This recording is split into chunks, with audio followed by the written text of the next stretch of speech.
December 7th, 1941. 7:55 a.m. Hawaiian time. Across the tranquil waters of Pearl Harbor, sailors are having breakfast, attending Sunday church services, or sleeping late. On Ford Island, the Pacific Fleet sits moored in neat rows, battleship row they call it. 8 battleships, dozens of other vessels, nearly 100,000 men. The sky is clear. The morning is peaceful. America is at peace. Then, from the north, a sound like distant thunder grows rapidly louder. Hundreds of aircraft bearing red circles on their wings descend from the clouds. Dive bombers, torpedo bombers, fighters. At 7:55 a.m. precisely, the first bomb falls. Within seconds, the peaceful Sunday morning explodes into chaos. Torpedoes strike battleships. Bombs tear through decks. Fighters strafe airfields. In 2 hours, 2,403 Americans will be dead, over 1,000 wounded, and the Pacific Fleet will be devastated. But the real tragedy of Pearl Harbor isn't just what happened that Sunday morning. It's that it didn't have to happen. For months, American intelligence intercepted warnings, decoded messages, and observed Japanese preparations. The signs were there. The intelligence existed. Yet when 353 Japanese aircraft struck, they achieved complete tactical surprise. This is the story of Pearl Harbor, not just the attack, but the intelligence failure that allowed it to succeed. The missed warnings, the bureaucratic failures, the assumptions that proved fatal. A case study in how even when you have the intelligence, failure to act on it can lead to catastrophe. To understand Pearl Harbor, we must understand the deteriorating relationship between the United States and Japan in 1941. Since 1937, Japan has been waging war in China, the Second Sino-Japanese War. The conflict is brutal. The rape of Nanking in 1937 to 38 kills an estimated 200,000 to 300,000 Chinese civilians and shocks the world. The United States, supporting China, begins imposing economic sanctions on Japan. July 1940. Export restrictions on aviation fuel and scrap metal. July 1941. Freeze on Japanese assets in the U.S. August 1941. Oil embargo. Cutting off 80% of Japan's oil supply for Japan. The oil embargo is an existential threat. Japan imports 88% of its oil, most from the United States. Without oil, the military cannot function. The economy will collapse. Japan has perhaps 18 months of oil reserves. Japanese leaders face a stark choice. 1. Abandon China and Southeast Asian ambitions. Politically unacceptable. 2. Negotiate with the United States. Tried, but terms are unacceptable to Japan. 3. Seize oil resources in the Dutch East Indies by force, means war with US. The architect of the Pearl Harbor attack is Admiral Isoroku Yamamoto, commander of the combined fleet. Ironically, Yamamoto opposed war with America. He studied at Harvard, served as naval attaché in Washington, understands American industrial capacity. His famous quote, "I can run wild for 6 months or a year, but after that I have no confidence." Yet when ordered to plan war against America, he does so brilliantly. His strategy: cripple the U.S. Pacific Fleet at the outset, giving Japan time to consolidate conquests before America can respond. The key: surprise attack on Pearl Harbor. From January 1941, Japan plans the attack in absolute secrecy. Train pilots for shallow water torpedo attacks. Pearl Harbor is only 40 feet deep. Develop armor-piercing bombs from naval shells. Study Pearl Harbor extensively using intelligence from spies and open sources. Develop detailed attack plans. Practice on similar targets in Japan. Prepare a 6-carrier striking force. The largest concentration of naval air power ever assembled. The operational security is extraordinary. Only a handful of officers know the target until the fleet is at sea. The tragedy of Pearl Harbor is that the United States had abundant intelligence warning of Japanese intentions. The failure was in analysis, distribution, and action. Since 1940, American cryptographers have been reading Japanese diplomatic traffic through a program codenamed Magic. The purple cipher machine's code has been broken. The US can read Japanese diplomatic messages, often before the Japanese ambassador receives them. Throughout 1941, Magic intercepts show. February 1941, Japanese inquiry about ship movements at Pearl Harbor March 1941. Instructions to consul in Honolulu to report ship locations September 1941. Request for detailed grid of Pearl Harbor showing exact berth locations November 1941. Intensified requests for ship locations, specifically battleships. The September message is particularly ominous. Dividing Pearl Harbor into a grid suggests targeting for an attack, but analysts don't connect the dots. In late November, Magic intercepts the WIN's code, a coded weather broadcast that will signal final break, with the U.S. intelligence officers know to listen for it. November 19, 1941. Instructions sent to Japanese consulates to destroy codes and documents November 27, 1941. War warning sent to Pacific commanders, but these warnings lack specificity. War with Japan seems imminent, but where will they strike? The Philippines seem more likely than Hawaii. December 6, 1941. Magic intercepts the first 13 parts of Japan's final message to the U.S. Clearly a diplomatic break. The 14th part, arriving early December 7th, doesn't specifically declare war but ends negotiations. Mori ominously. Instructions to deliver the message to Secretary of State at 1 p.m. Washington time, 7:30 a.m. Hawaiian time. General George Marshall recognizes the significance of the delivery time. It suggests military action coordinated with diplomatic break. He sends a warning to Hawaii, but communication delays and bureaucratic inefficiency mean the warning arrives after the attack begins. The Taranto precedent, November 1940. British aircraft carriers launched torpedo bombers against the Italian fleet at Taranto, demonstrating that carrier-based aircraft can attack ships in harbor. The Japanese study this raid intensively as a model for Pearl Harbor. British intelligence. In late 1941, British intelligence warns of possible Japanese attack on Hawaii. The warning is passed to Washington but not treated urgently. The lost carriers. By late November 1941, U.S. Pacific Fleet intelligence has lost the Japanese carriers. Radio traffic suggests they've left home waters, but their location is unknown. This should have raised alarm bells. It doesn't sufficiently. Ambassador Gru's warning, January 1941. U.S. Ambassador to Japan Joseph Gru reports rumors of a possible surprise attack on Pearl Harbor.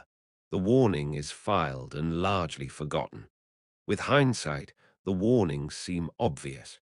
In real time, they were ambiguous, scattered across different agencies, and competing with other intelligence suggesting different targets.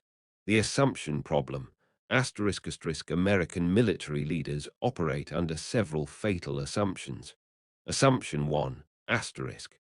Japan won't attack Pearl Harbor. It's too far from Japan, 3,500 miles, too risky, too difficult. Reality.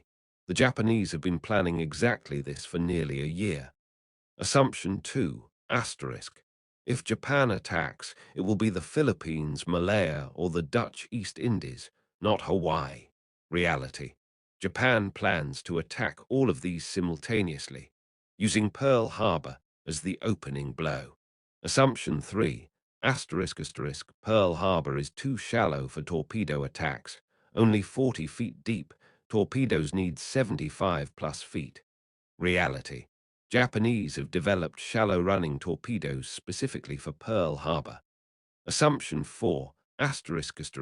We'll have warning, radar, reconnaissance, submarine patrols will detect any approaching fleet. Reality. The Japanese strike force maintains perfect radio silence and approaches from an unexpected direction. Assumption 5. Japanese capabilities are inferior, their pilots aren't as skilled, their equipment isn't as advanced. Reality. Japanese naval aviation in 1941 is the best in the world. The pilots average 800 flight hours. Their Zero fighter outclasses everything America has in the Pacific. Intelligence is scattered across multiple agencies with limited communication. Army intelligence, G2, focuses on Japanese army movements. Navy intelligence, ONI, tracks Japanese fleet movements. FBI, monitors potential Japanese agents in Hawaii. Signal intelligence, breaks codes, but doesn't always share widely. State Department, has diplomatic intelligence. No central agency synthesizes all intelligence. The Army and Navy often don't share information. The right hand doesn't know what the left hand is doing. The Hawaii Command problem.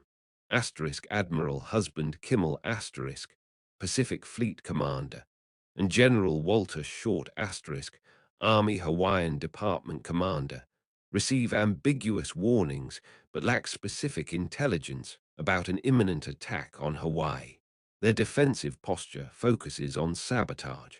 They worry about Hawaii's large Japanese population, 37% of Hawaii's population. They park aircraft wingtip to wingtip to guard against sabotage, making them perfect targets for air attack. They don't conduct long-range reconnaissance. They don't maintain high alert status. They don't disperse the fleet. Both later claim they didn't have adequate intelligence to justify extreme measures. Washington later claims they sent adequate warning. The truth lies somewhere between.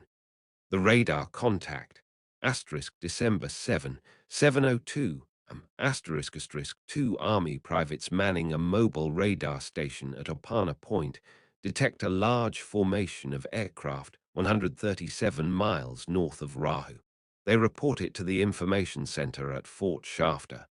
The duty officer, a lieutenant with minimal training, assumes it's a flight of B-17 bombers expected from California. He tells them, don't worry about it. The radar operators watch the blips approach for nearly an hour. At 7:39 a.m., the aircraft disappear into ground clutter near the coast. 16 minutes later, the attack begins. December 7, 1941. 6 o'clock The Japanese strike force, 6 carriers with 353 aircraft, launches the first wave 230 miles north of Rahu. The strike force has traveled 3,500 miles in absolute radio silence, approaching from the north, an unlikely direction that avoids commercial shipping lanes and reconnaissance routes. 7:48 am. Commander Mitsuo Fuchida, leading the attack, sees Pearl Harbor spread below, battleships moored in neat rows, aircraft parked in groups. He radios the code word, Tora, Tora, Tora, Tiger, Tiger, Tiger, attack surprise achieved. 7:55 am. The first bombs fall. Torpedo bombers make their runs at Battleship Row. High-level bombers target ships from altitude. Dive bombers strike airfields. The devastation, Battleship Row, USS Arizona, armor-piercing bomb penetrates forward magazine. Massive explosion kills 1177 men, half the day's American casualties.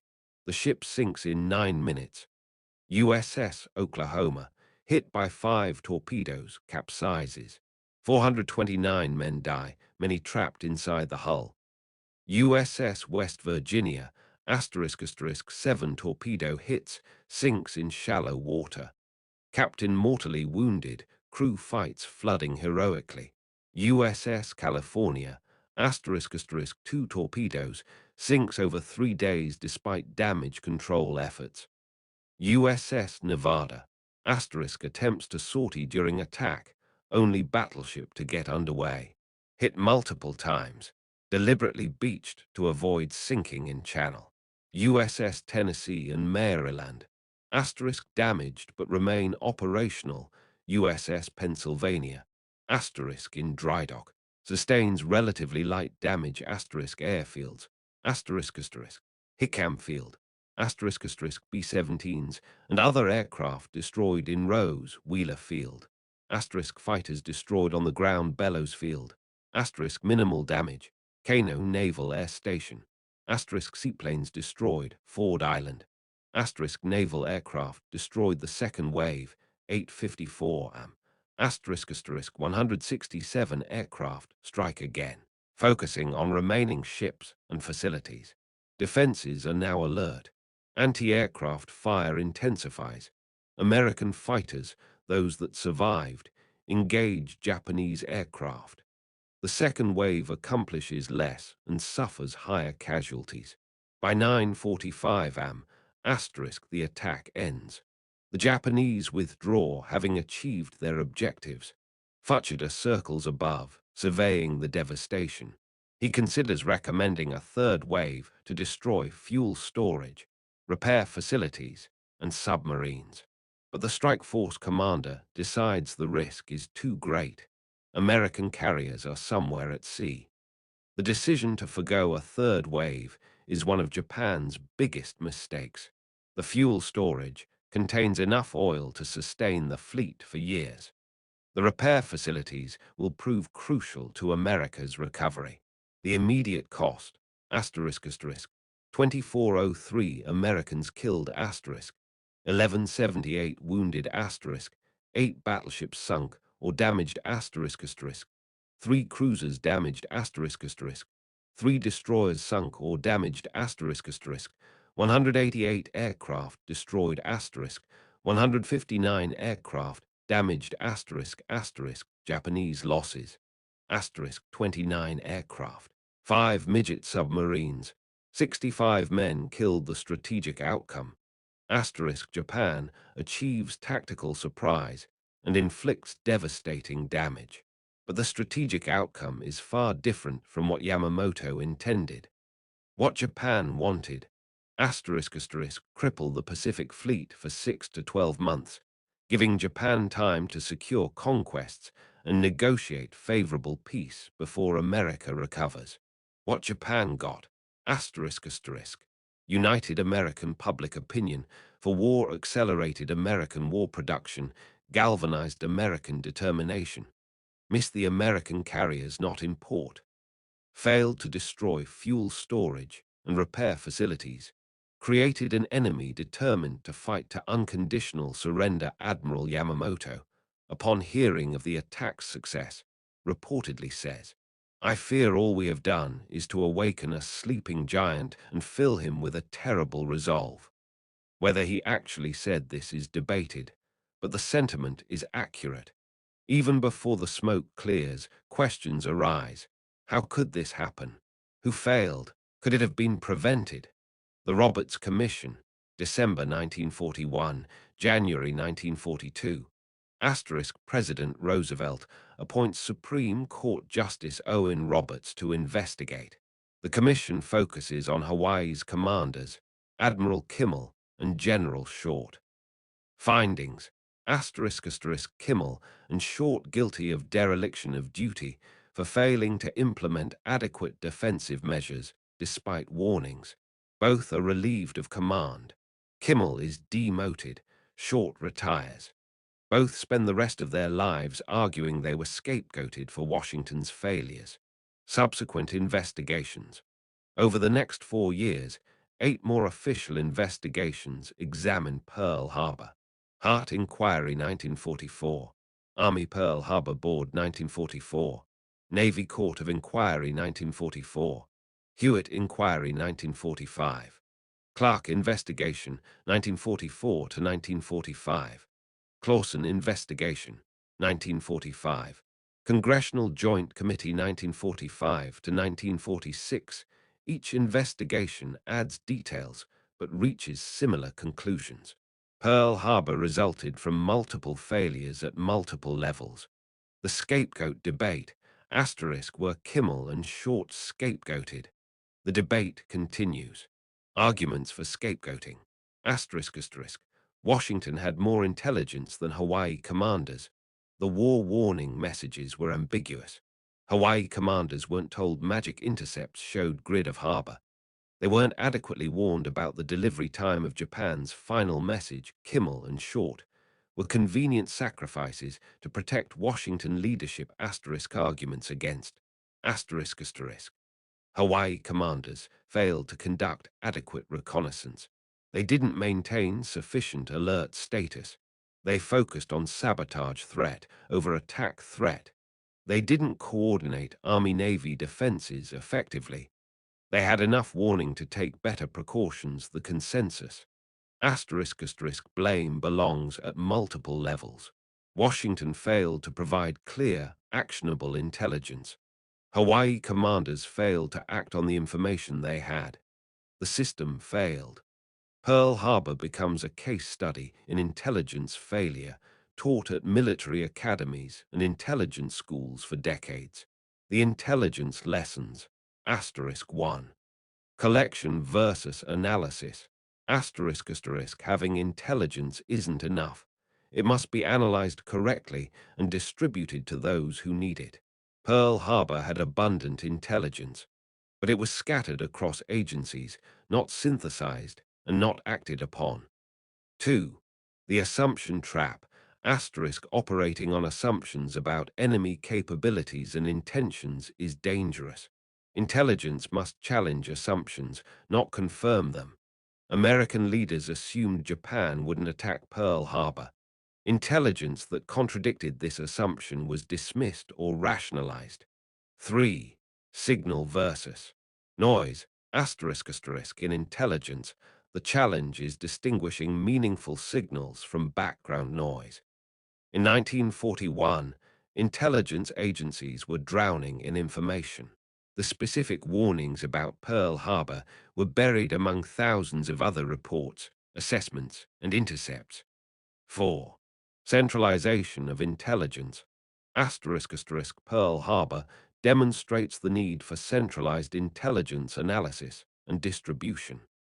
This lesson leads directly to creation of the Central Intelligence Agency, CIA, in 1947. 5. Bureaucratic coordination. Military services must share intelligence effectively. The Army-Navy rivalry and poor coordination contributed to Pearl Harbor's failure. The military lessons. 1. Assume the worst. Defensive planning must assume the enemy will do their worst-case action, not what seems most likely or convenient. 2. Maintain readiness. Relaxing vigilance because nothing has happened yet is dangerous. The attack will come when least expected. 3. Protect key assets. Concentration of forces creates vulnerability.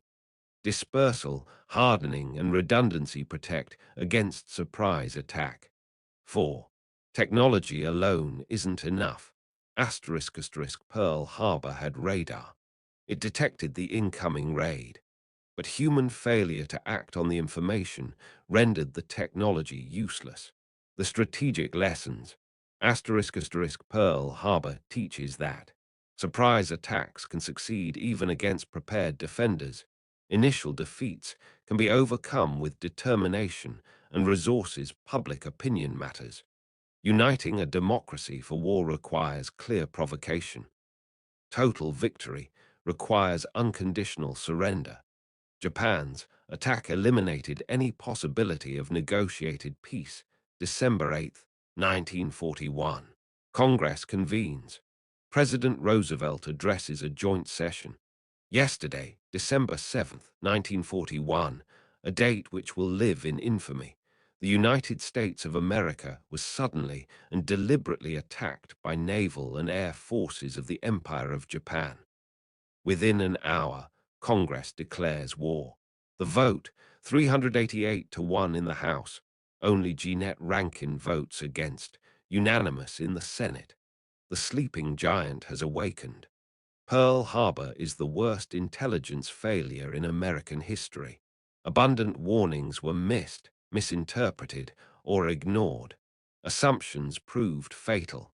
Bureaucratic failures prevented actionable intelligence from reaching those who needed it. The result: 2403 Americans died on a Sunday morning when they should have been prepared. But the attack also galvanizes America. Before Pearl Harbor, public opinion is divided about entering the war. After Pearl Harbor, the nation is united. Isolationism dies instantly. America mobilizes for total war. The Japanese achieved tactical surprise but strategic disaster. They wanted to cripple America for 6 to 12 months. Instead, they unite America for total war. They wanted a negotiated peace. Instead, they guarantee unconditional surrender. Yamamoto's feared outcome comes true. His 6 months of running wild end at Midway. America's industrial might, exactly what he warned about, buries Japan under waves of ships, aircraft, and munitions. The intelligence failure at Pearl Harbor costs 2403 lives and 8 battleships, but it teaches lessons that prevent future failures. The centralization of intelligence, the emphasis on analysis over collection, the breaking down of bureaucratic barriers, all trace back to Pearl Harbor. The men who died that Sunday morning became symbols. The USS Arizona, still leaking oil 80-plus years later, serves as their memorial. Over 1 million visitors per year stand above the sunken battleship, paying respects to the 1177 men entombed below. Pearl Harbor reminds us that intelligence without action is useless. Assumptions can be fatal. Vigilance must be constant. Initial defeats can be overcome. From catastrophe can come victory. The sleeping giant awoke that December morning, and once awake, it proved impossible to put back to sleep.